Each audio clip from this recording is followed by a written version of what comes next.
সবচাইতে সুন্দর কোন নবীর নাম আসে?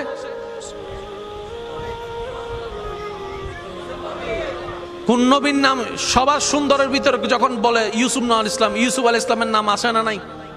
কণ্ঠের কথা বললে দাউদ আলাইহিস ইসলাম, কণ্ঠের কথা বললে, ধৈর্যের কথা বললে আইয়ুব আলাইহিস ইসলাম, পরীক্ষার কথা বললে ইব্রাহিম আলাইহিস ইসলাম।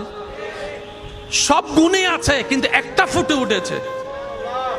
ইউসুফ নবীর সৌন্দর্যের কথা সবাই বলে, আর হাসরের ময়দানও ইউসুফ নবী অপলক নয়নে যার দিকে তাকায় থাকবেন তিনিই আপনার আমার নবী, রাহমাতুল্লিল আলামিন, রাহমাতুল্লিল আলামিন, রাহমাতুল্লিল আলামিন।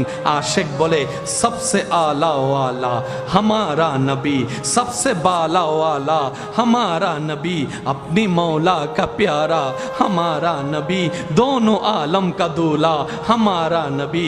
क्या